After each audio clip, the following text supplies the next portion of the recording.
I am excited to now welcome to Yahoo Sports Inside Coverage Buffalo Bills wide receiver Khalil Shakir. Khalil, thanks for joining us. How are you, and what's the latest? I'm great. I'm great. Thanks for having me. That's awesome. You are coming off a pretty insane snowy comeback win against the Bengals. Your touchdown helped set the team up, and I want to get to that. But first, when you are playing in a fourth quarter, there's 5 touchdowns. You guys are scoring 21 points. What's going through your mind during that fourth quarter? Yeah, I think as a team, we like to just say as long as there's time on the clock, we always have an opportunity. So I remember at one moment in the game when we were down 10 in the fourth, and one of our coaches was saying, one play at a time, we can't get 10 points on this drive, on this single drive. So let's go get 6, and then we'll worry about it from there. And I think Josh took off and had his long run um, and scored pretty fast. And we were like, oh my goodness, like, let's do it. So for us, it's more important that we just worry about taking the next step. So we just put one foot in front of the other and keep charging along. Absolutely. And let's go back to your touchdown now because it's 4th and 4. Josh is extending the play. And if you look at the next gen stats, like where all the dots of the players are, there's basically 3 defenders in the same spot that you are. So take me through what you were expecting on that play and what ultimately happened and how we got there.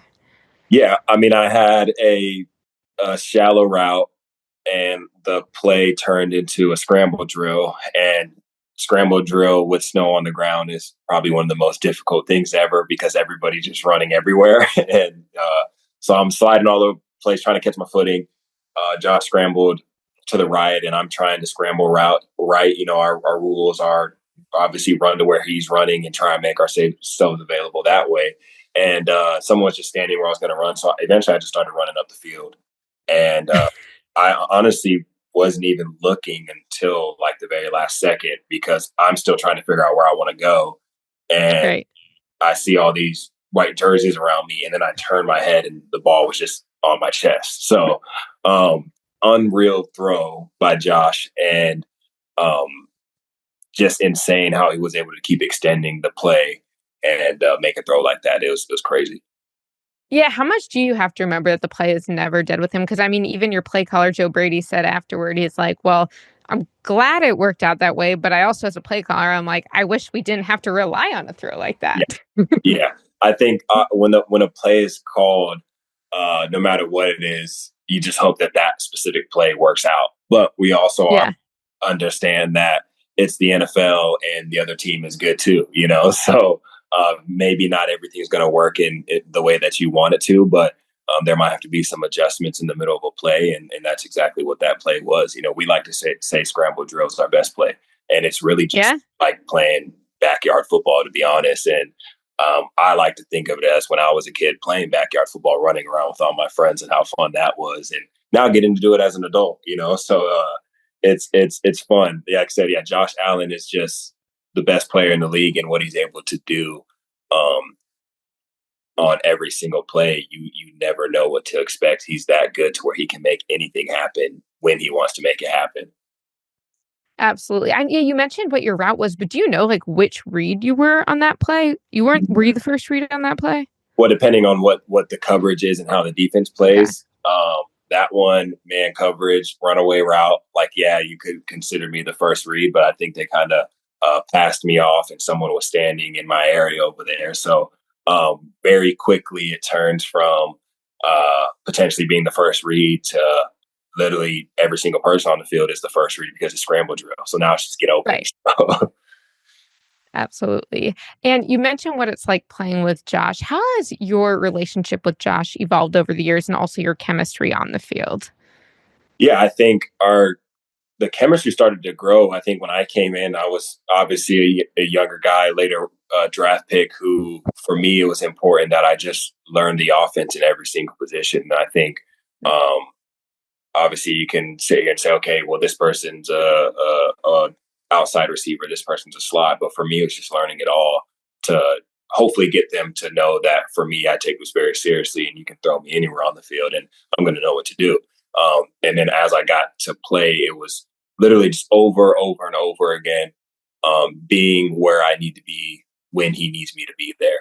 And I think if you look at the tape, like over the years, that just shows up to where it's like, okay, he's going through his reads and he knows that 10's going to be exactly where I was on the Wednesday practice when we ran the play. You know what I'm saying? So just being consistent in my approach to being where I need to be when he needs me to be there, and the consistency of that throughout the years, I think has definitely helped with the chemistry. For sure. And another thing that helps with Josh's trust in you is not only are you likely to catch the ball, but also what you can do after the catch, and particularly with your contact balance. I know you've talked a little bit before about your tibias and how they influence your contact balance, but for our audience who hasn't heard that, can you Yeah. take us through how your tibias help? And also, when did you find this out? Because I don't think when you're running Yeah. back and you're little, you're like, oh, well, here's how my bone structure is Oh, influencing the way I just made yeah. that play at 7 years old.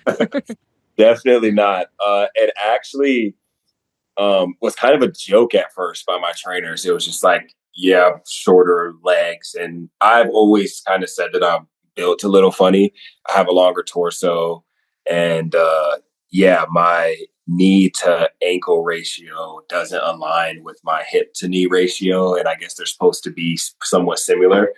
Um, but yeah, I think it was a joke where after maybe early on this season, I made a play and it was just like your short legs, like help out with that or whatever. And I was just like, what? And then we actually like measured it, and it was my knee to ankle ratio was way different and shorter, and I guess not normal. So now it's kind of a joke, but I guess the trainers just say that's why my contact balance is so good. I still don't really even fully understand it. I I think just it's your know, talent. yeah, I just know I'm built for it. So. There you go. Josh is currently the league reigning MVP, but you guys head to Foxborough this weekend for a rematch with the New England Patriots, who have one of the current top candidates for this year's MVP in Drake Maye. What stands out to you about Drake Maye? I mean, I'm sure you have a lot of crossover film, even if you're not playing specifically against him, or you've talked to Stefon Diggs about him. Yeah, I think his composure, just the way he's able to kind of adjust throughout a game as well, and the plays he's able to make. I've heard people say he's kind of a younger Josh in regards to how he's able to extend plays, and um, yeah, I think when you play quarterback, the biggest thing is being composed in crazy environments, and he's obviously shown that. So, yeah, this year he's been making some unreal plays, and obviously he's leading that team to a lot of W's. So we're just excited for the opportunity to go against them. Absolutely. And I know it's a one play at a time or league, one game at a time, but with the Chiefs loss to the Texans, Kansas City now has an 11% chance at making the postseason, according to Next Gen Stats, in comparison to what y'all says, which is 96%.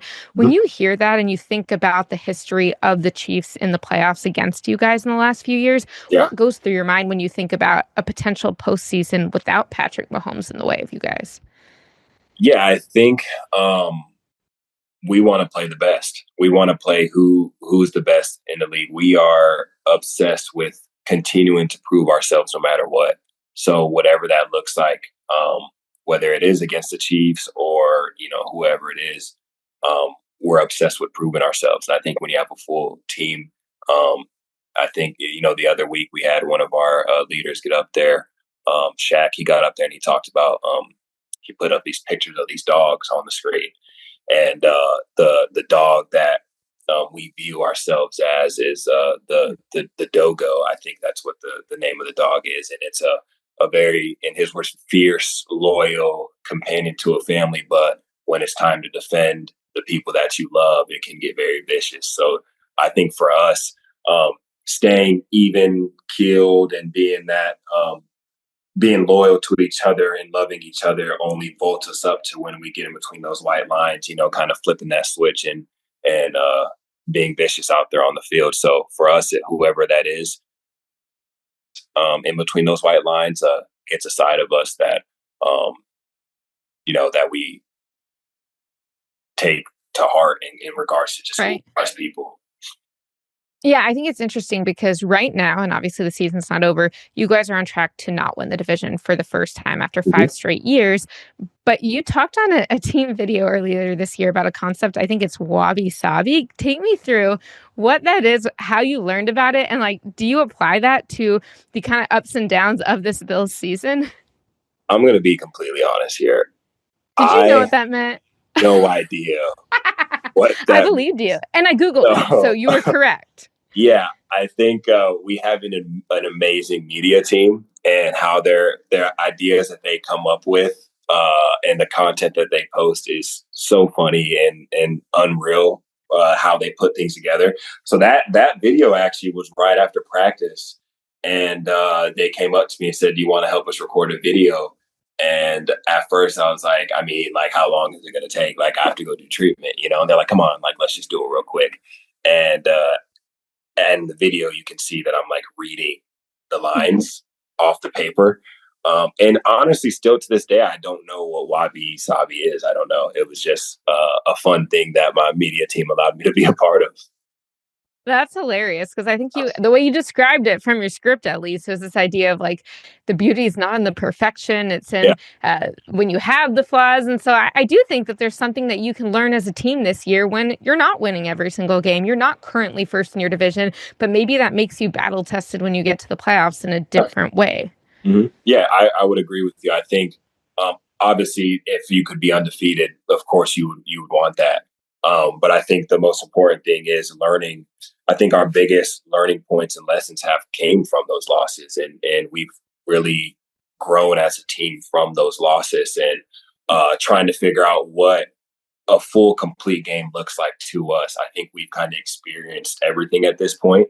And now at this point, it's just staying healthy and allowing those things that we've learned from in the past to help build us for the future. Absolutely. And before we get to Kelly Blue Book, and I'm excited to discuss some of your financial habits, I do want to ask also, when you guys go to the Patriots this week and you go to Foxborough, you see Stefon Diggs. What did you learn from him when you guys were teammates for a couple years? And what stands out to you about the way he's been able to come back from the ACL tear and to just have the season with the quarterback who you compared to Josh Allen? I think that Steph is one of the most competitive dudes that I've ever been around. And I think when I got to Buffalo, obviously I was super excited to be able to play with him. But how he is on game day, it shows like he is insanely competitive and wants to do anything and everything for his team to make sure that they get the win. So learning from him early on when he was here in Buffalo, that's kind of what I learned from him. Now, obviously going against him, it's funny because it's like you see him on the field, and I got to experience how he went about his everyday life in real time, and now seeing him across the field is insane to just see like just how he keeps that competitive edge no matter where he's at and no matter what time it is, the game day, no matter what game it is, Sunday, Thursday, whatever it is, like that competitive edge is always there. So yeah, from him I've learned like you just got to be a dog and you have to show that and prove yourself every single game day. And not just any dog, but the specific type of dog that y'all put on the screen, right? Yes, well, that's for the Buffalo Bills. We don't need him anymore, but that's for us. Yeah. Awesome. All right, let's get to your partnership with Kelly Blue Book and tell us a little bit about that partnership and how you go about making your financial decisions, particularly, I mean, you're a new father. You've got more people to consider in your financial outlook now. Yeah, I think for me and my lifestyle, I like to one make informed decisions when it comes to my financials. So doing my research and making sure that I like to say for those financial purchases, knowing that it can potentially help me down the road, or just not being impulsive and things of that sort. And with Kelly Blue Book, they develop a whole playbook for you to make sure that you make that smart, informed decision. So um, I've said it 1,000 times, but I think the two worlds colliding is such a beautiful thing because you have a partnership that, for me and my core values and how I live my every single day life, is exactly how they like to operate. So it's amazing. That's great. Is there one piece of financial advice that you would give people who are listening to this who are like, okay, Khalil seems to have figured it out. What should I do? Um, I would say I'm still learning, but I think what I like to think about is my family. Now being a new dad and thinking about my child and obviously my wife, and how much of a rock star she is and how much love and support she gives me. So for me, um, doing anything that I can in my daily life to make sure that 10, 20 years from now that everyone's set up and we don't have to worry about financial stuff. So when that money comes in, investing it the right way, um, as well as before you purchase something, doing the research on it, making sure that it's an informed decision versus an impulse decision. Absolutely. Well, Khalil, thank you so much for your time. And thanks to Kelly Blue Book for bringing you with us today. And I will be in Foxborough this weekend for y'all's game against the Patriots. So I will look forward to seeing you there. Please see you then. Thank you so much.